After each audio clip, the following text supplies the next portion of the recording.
Hi guys, welcome to another video. This is probably one of the most highly requested videos that I have been asked to do, and I'm so sorry that it's taken me so long to get round to filming, but from the title you will see that it's my toilet training must-haves, tips, tricks and everything like that. And yeah, Todd is 32 months old now and he is toilet trained. He decided he wanted to toilet train the day after his second birthday, and I just sort of went with it, and yeah, it's worked. He has accidents every now and then if we're in the car, but yeah, other than that I will just get straight into the video. So number one on my list is having a potty or a travel potty or something like that. Now this is the potty that we went for, and yeah, I liked it just because it had a back to it, but you can go for any potty at all. We also looked at a travel potty, I think is it called My Carry Potty. They do loads of different designs and we haven't got one yet. We are still thinking of getting one just to keep in the car or take under the pram if we're going somewhere where there's not going to be a toilet. So yeah, I'd definitely look into a carry potty for the normal potty potentially if you don't want to get both, but definitely a potty of some sort. Next is a toilet seat.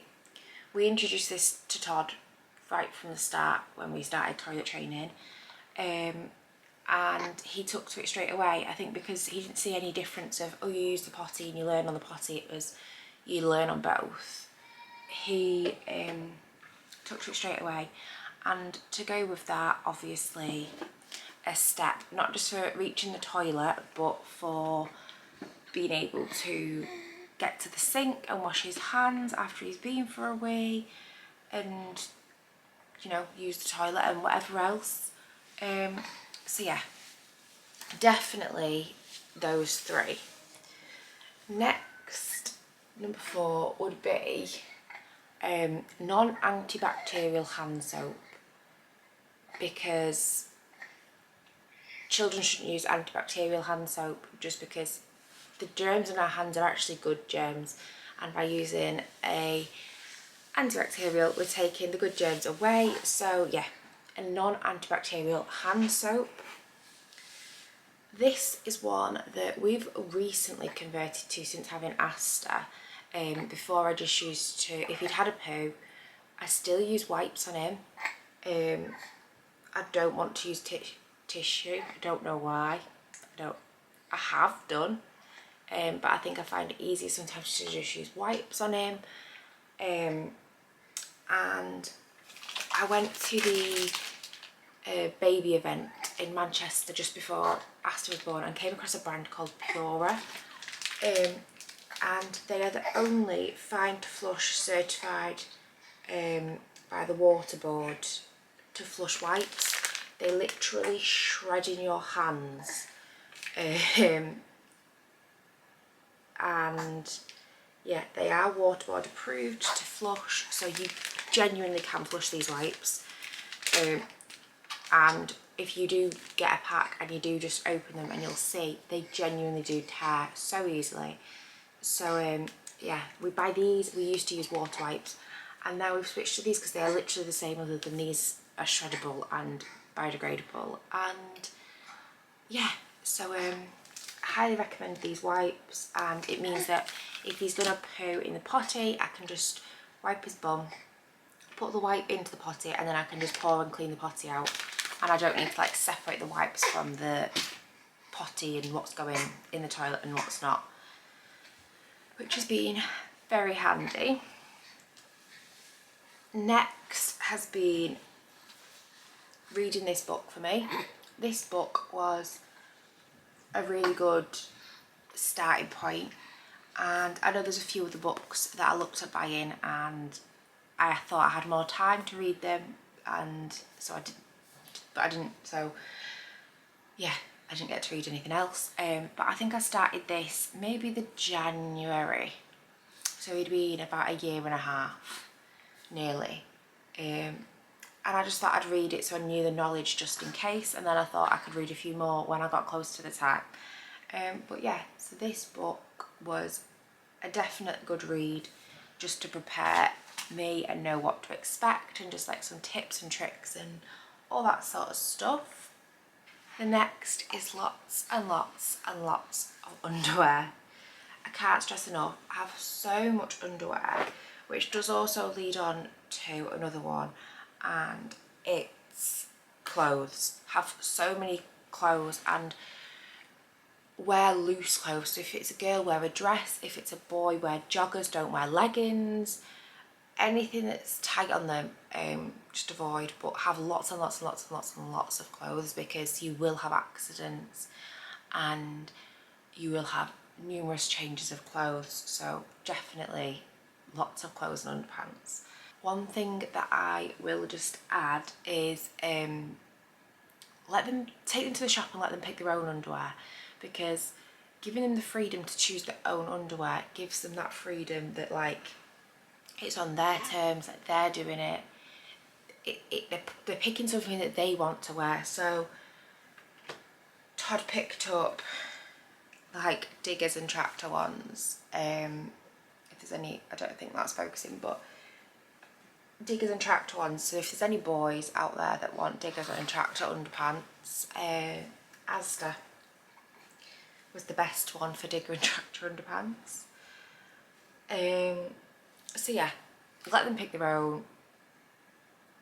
It doesn't matter what they are, just as long as they want to wear them, they'll be more likely to go with it. And yeah, a tip that I found, but let them be pantless for the first at least 24 to 48 hours.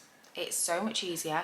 It gives them the freedom to not have anything touching them that they may get confused or they may not realise. And it's easier for you to just clean up a few accidents than it is to get them undressed and like disturb their day as much as possible. So just keep them pantless, stay indoors.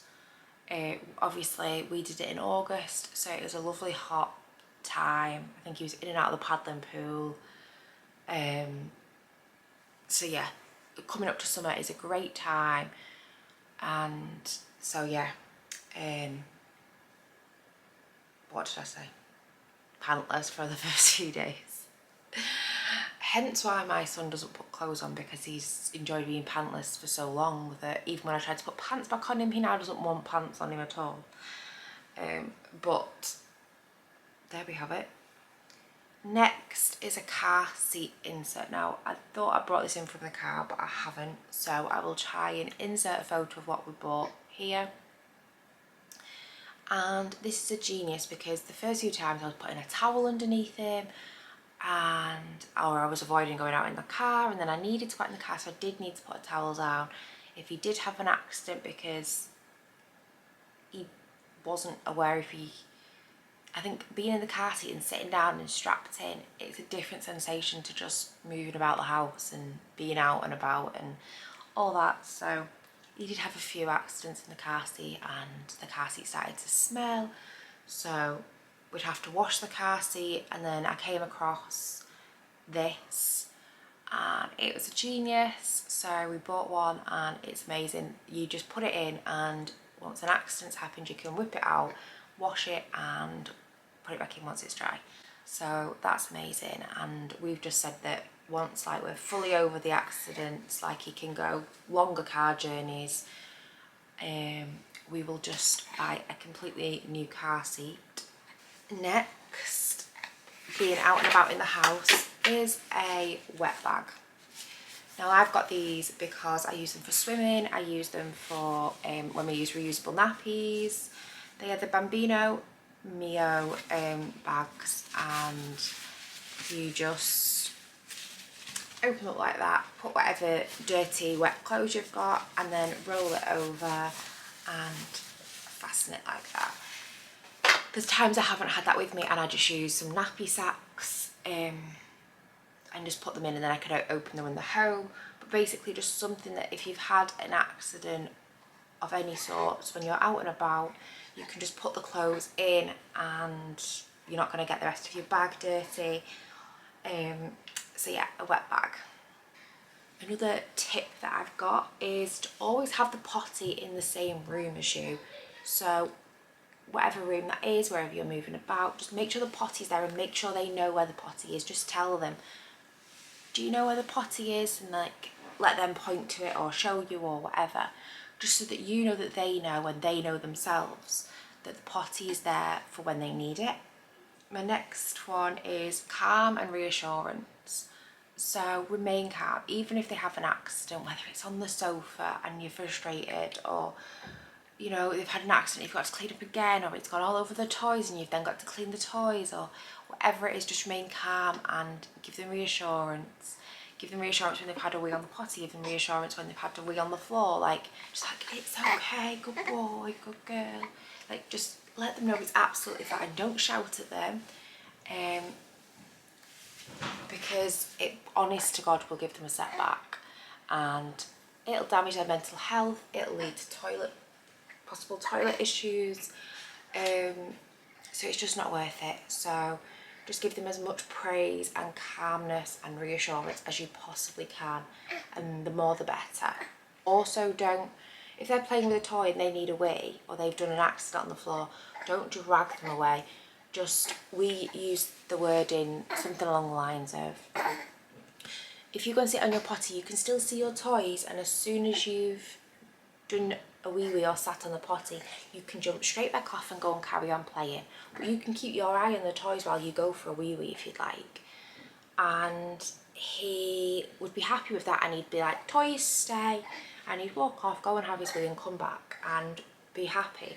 And there were a few instances with other people where they dragged him away from his toys when he had an accident, and it led to bad days where he'd just constantly have accidents and he'd cry, and it breaks my heart that he was put through that. But yeah, me and Aidan made sure that we were always very calm and gave him reassurance and let him know that it's absolutely fine to keep an eye on his toys, even just take a little toy with him and sit on the potty with the toy. He didn't need to be dragged away from his toys. So just bear that in mind. We didn't do stickers or reward chats or anything like that, because I had read, I can't remember if it was in this book, if I'd just read it online, but I'd read that rewarding them can lead to straining issues, because they crave the reward, and by craving the reward they then try and strain and go to the toilet, which is bad for them and bad for all their like muscles or whatever.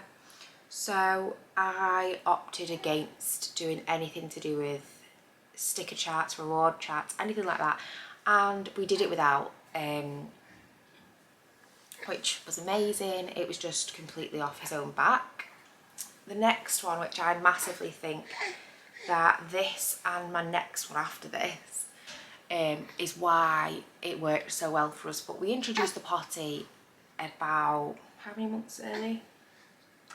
I think it was around the February time, and then we toilet trained in the August, but we introduced the potty to him around then. And I just had it in the room, in the corner of the room, and he did use it a couple of times, and I didn't put any like force on it. It was just, if he wanted to go and sit on it, he could go and sit on it, he could go and explore it, he could get used to it being in the room. It wasn't this new foreign object as soon as he was toilet training. Like, he got used to the potty and he knew what it was, and yeah, so that was a massive thing that I think also helped with allowing them to see you on the toilet and ask them questions like, can you hear mummy's wee wee? Or like things like that, and just get them involved in you going to the toilet. as daft as that sounds, making it a familiar subject and like a topic that they know they can talk about, and they know it's not, oh, you don't talk about going to the bathroom or things like that. It just makes it so much easier, and they know that it's not unusual. They know that you go to the toilet, so they can go to the toilet. So yeah, definitely introduce the potty early and make sure around, like, from whenever. I think we just always did it, but certainly from like the same time when you're introducing the potty, start acting like this so that they know that it's absolutely fine and that you use the toilet too, so that they use it. And I think that's why he was so happy to use the toilet seats, because he'd seen us using the toilet. And then number 17, which I've put this as a point because I know people that it has worked for, and I will link some down below, but books that explain to your child about toilet training and potty training and what it is and what they do and things like that. And I will link some down below, like I said, of books that I looked at buying but I didn't buy any, and points about the introducing the potty early and letting him be familiar with us going to the toilet is why I don't think that we needed to buy any books in the end. And again, like I said, I didn't expect to buy it, or didn't expect to be toilet training when I did, and at the end of the day I could have quite easily bought them, but I just thought I would go with the flow and see if it worked without buying them, and it did. So yeah, but in case your child is one that will need a book to understand it, or you want to buy a book for him to understand it, then I will leave a few of the ones that I looked at down below. So I am just finishing editing the video, and there were a couple of things that I wanted to add at the end, which are your child is able to communicate that they need to use the toilet to you, whether that's through sign language or through words, or they just do something that you recognise means that they need the toilet. And yeah, however that may be. So for us, we taught Todd what nappy was, and he'd be able to tell us when he needed his nappy changing. There's so many different variations of how to say toilet or potty or nappy or whatever. We had a sign language book, and we just used the one that was in there. I know there's like American, baby, British, all that, they all cross over. They're all different though for some things, and I think those ones are all different depending on which one you go for. But yeah, we just chose one, went with it. Todd would understand it when we asked him. He would be able to do it to us. So teaching your child a way that they can say it, but also that they're just able to communicate to you that they need to go to the toilet. Doesn't matter if they can't say, I need a wee, I need a poo. If they're able to communicate with you in whatever way they do, then yeah, it's a sign that they're ready. And I think you'd